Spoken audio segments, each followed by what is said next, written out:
Pessoal, Javier Milei venceu o segundo turno das eleições presidenciais da Argentina, derrotou o representante peronista Sérgio Massa. Milei teve ali 55,7% dos votos contra 44,3% do atual ministro da Economia argentino. Um resultado muito bom para Javier Milei, né? A maior vantagem de um presidente eleito na história e a pior derrota sofrida pelo peronismo em 40 anos de democracia.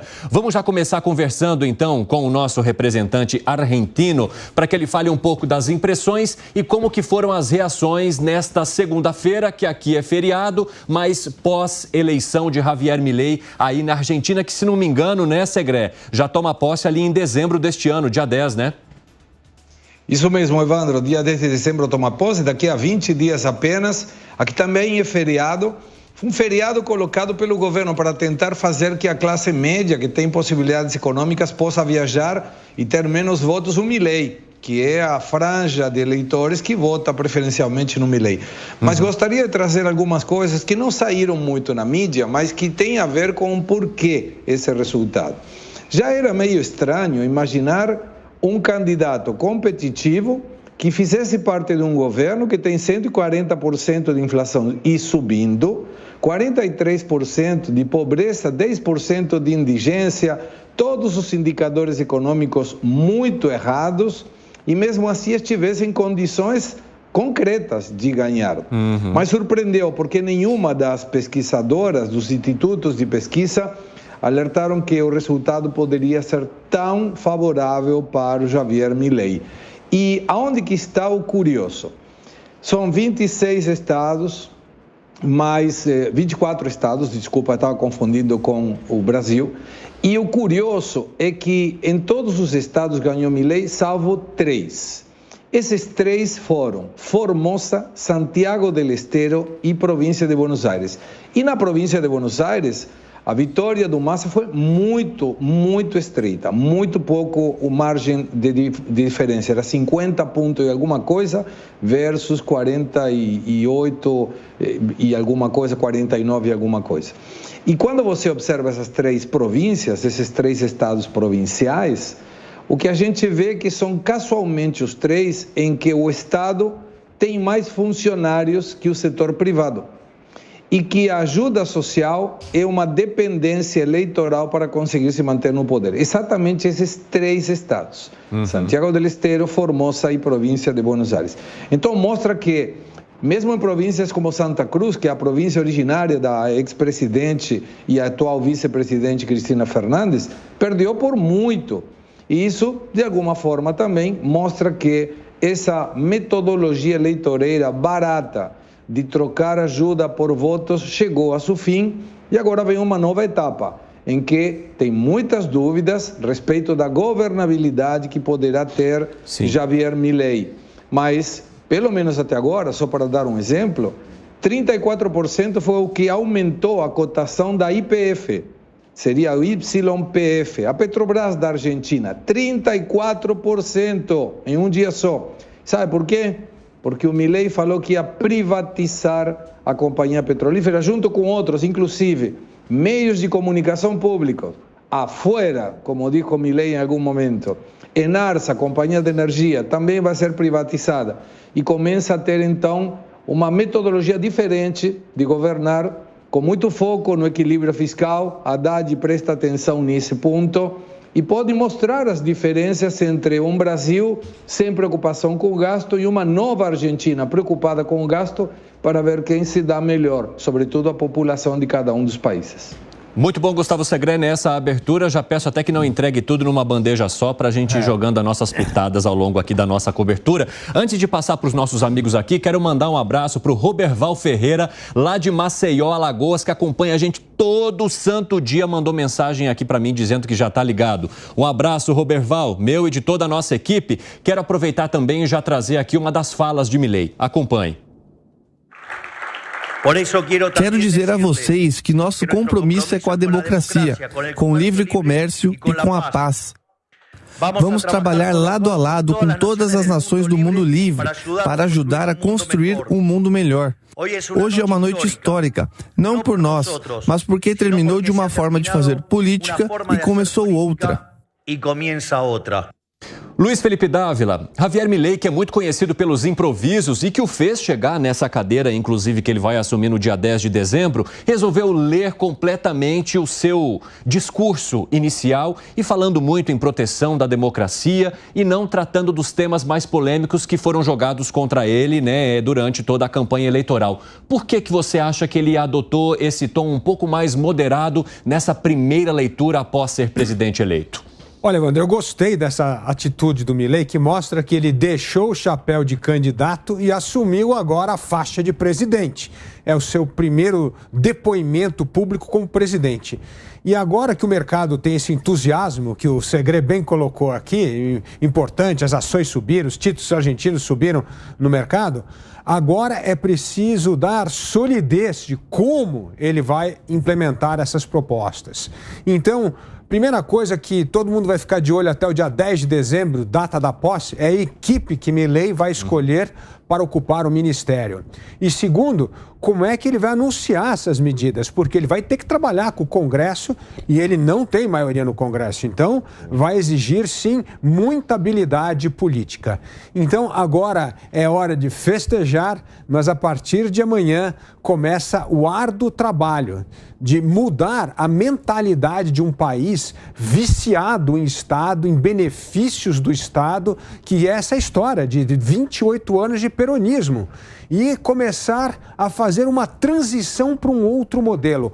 Como fazer isso? Contando com o respaldo da população, mostrando seriedade de que é possível diminuir o tamanho do Estado, abrir a economia e preparar a Argentina para o mundo globalizado, é um enorme desafio, não só político, mas de mudança cultural. Ô Piperno, você acredita que Javier Milei tem a seriedade e o repertório necessários para fazer essa transição que foi mencionada aqui pelo Dávila? Bom, a primeira coisa é que, mais uma vez, um resultado de uma eleição dá razão ao guru de Bill Clinton, lá, o James Carville, né, é a economia estúpida, né? Então, claro que um candidato que é um ministro da economia de um país que tem inflação de 140%, ele obviamente vai ter muita dificuldade, como as urnas acabaram demonstrando. Massa perdeu de goleada, né? O resultado do governo dele era muito ruim. Milei, na posse, ele chama atenção para um detalhe interessante. E ele, do ponto de vista intelectual, foi muito honesto em relação a isso. Ele falou assim, bom, eu venho aí para tentar acabar com 100 anos de decadência. 100 anos, né? 100 anos. Porque, vejam bem, a Argentina, quando iniciou a redemocratização, era um governo da União Cívica Radical, Alfonsín, que nem chegou ao fim. Depois veio um peronismo liberal de Carlos Menem, que privatizou, seguiu essa cartilha do consenso de Washington muito em voga naquele momento. Depois disso, Fernando de la Rúa e aquela sucessão de governantes, nada a ver com o peronismo, e houve inclusive aquela sequência de 5 em menos de um ano. E aí vem a história dos Kirchner. A Cristina Kirchner, obviamente, é uma das grandes responsáveis por essa derrota, porque ela atrapalhou demais o presidente Fernandes e até mesmo o candidato Sérgio Massa, com quem ela viveu as turras aí durante boa parte desses últimos anos. Mas o fato é que Milei chega ao poder liderando um partido que fez 15% da Câmara dos Deputados. Isso significa que ele vai ter que compor com muita gente, vai ter que negociar com muita gente. Mas acho até que ele começou bem. Hoje ele tem uma reunião agendada com o presidente Fernandes, o que mostra também como essa transição argentina é muito mais civilizada do que algumas que a gente conheceu aqui recentemente. Acho que em relação a isso ele começa bem. Fala, Gani. E o processo eleitoral na Argentina foi muito menos turbulento do que o brasileiro, a começar que, eu até escrevi isso hoje no meu Twitter, a Argentina economicamente é mais fraca que o Brasil, mas em termos de democracia é melhor do que a democracia brasileira. A eleição, por exemplo, Piperno, não foi manchada por episódios lamentáveis de censura como ocorreu no Brasil. E uma transição também muito mais tranquila. Eles estão muito mais amadurecidos. Agora, de qualquer modo, o desafio econômico é muito grande. Mas, por outro lado, pesa que a realidade econômica ela é tão difícil e tão dura na Argentina, Evandro, que acredito que isso ajudará a ter um esforço da sociedade, apesar de não ter a maioria no Congresso Nacional para fazer algumas reformas. Lembrando muito o Brasil na década de 90. Se a gente pensar, o Plano Real foi um plano bastante duro. Muitos acabaram votando a favor do plano, mesmo que não comprasse a ideia do plano, mas eram as circunstâncias econômicas que levaram a isso. Outras reformas que também ocorreram no Brasil, inimagináveis, como a lei de responsabilidade fiscal, ocorreu também dentro dessa circunstância. Então, eu acho que o Milei, apesar da falta de apoio político, ele tem o apoio da população, um apoio bastante expressivo, e o apoio do mercado financeiro.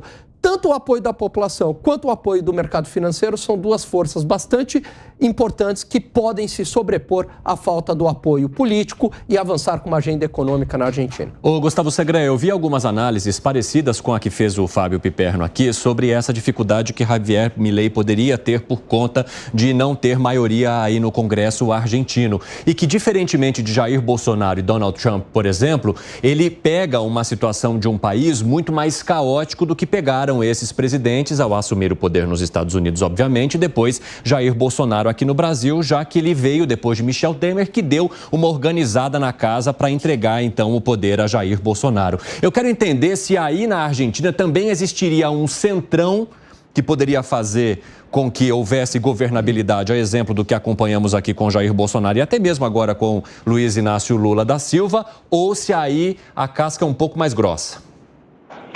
Evandro, a casca é um pouco mais grossa, mas quando a gente tem poder, os políticos detentam o poder, ninguém quer soltar esse osso, né? Então, muito provavelmente, alguns dos que hoje estão com simpatias pelo peronismo, naqueles valores confusos que algumas vezes atrapalham o pensamento e o discernimento dos políticos, muito provavelmente vai fazer um giro à direita como para fazer parte de uma aliança com Milei. Milei tem poucos senadores, apenas 8, tem poucos deputados, mas ele tem um apoio do presidente Macri e da Patrícia Bullrich, que ontem, inclusive, ele agradeceu especificamente no seu discurso.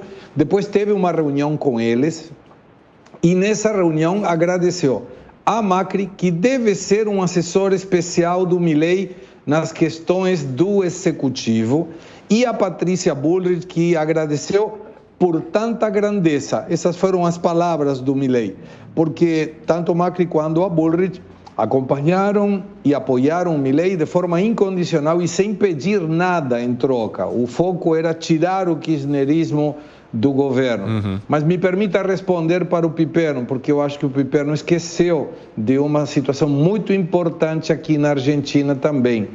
A presidente na época, Cristina Fernández, se negou a entregar a banda presidencial e o bastão presidencial para o eleito na época presidente Macri. Não teve possibilidade de fazer. Então não é uma questão apenas do Brasil, não, viu? Na Argentina aconteceu a mesma coisa. Eu não ia perder a possibilidade de responder para o Piperno nesse sentido. Ele já está até dando um sorrisinho amigável para você e afetuoso. Quer colocar algo, Piperno? Claro, é verdade. Eu estou me referindo ao passado recente, né? Há menos de um ano, né? Então o nosso exemplo está fresquinho. Que foi, Dávila? Tem duas coisas. O Brasil fez a transição democrática mais civilizada da América Latina, que foi do Fernando Henrique para o Lula. Fizeram um comitê, tinha um time, o governo passou absolutamente todas as informações de forma organizada para o governo do PT. Foi uma transição exemplar que, infelizmente, não foi dado continuidade. Mas eu queria voltar aqui ao Milei por duas coisas. Primeira coisa, político não vai contra o povo. Ou seja, quem sai da urna com a vitória do tamanho da do Milei, mesmo aqueles congressistas que hoje pertencem ao peronismo, vão pensar duas vezes, vão tentar se acomodar, porque ninguém quer contra o povo. Quem vai contra o povo vai ter eleições municipais, eleições para o Congresso daqui a pouco, você vai perder a eleição. Porque peronistas também são conhecidos pela facilidade e também pela atuação em derrubar os seus rivais. Exatamente. É uma questão conhecida na Argentina. Exatamente. A segunda coisa que vale a pena aqui como uma referência histórica, aconteceu algo similar, um pouco, nos Estados Unidos. Quando o Carter perdeu a eleição em 1979 para o Reagan, a economia estava com inflação alta, ninguém dava a bola para aquele ator de Hollywood que tinha sido governador da Califórnia, fizeram pouco caso, e o Reagan fez um governo extraordinário que mudou a história da América, mudou a história da economia liberal nos anos 80 e imprimiu um novo ritmo de reformas no mundo inteiro por causa do êxito. Então, existe um pouco esse menosprezo hoje pelo Milei, pelo jeito dele, tal, mas assim... Por sair do establishment também, né? Exatamente. Existe um... Agora, isso pode mostrar, se o Milei tiver a cabeça, e é isso que nós vamos ver nas próximas semanas, isso pode ser, sim, uma virada importante na história da Argentina. Então, isso que aconteceu nos Estados Unidos, né? Então, eu vejo que a gente precisa esperar um pouco. E a última lição aqui para os nossos políticos brasileiros, não adianta deixar a costeleta crescer, fazer cabelo, sair pulando com máquina, motosserra, que não vai resolver nada. O que foi o sucesso do Milei na Argentina foi a coragem para defender propostas completamente contrárias ao do peronismo. A direita precisa ter coragem no Brasil para defender as bandeiras e não ficar fazendo média. Milei não fez média nenhuma e foi esta, vamos dizer assim, sinceridade na discussão dessas propostas e na colocação dessas propostas que deu a ele a vitória nas urnas.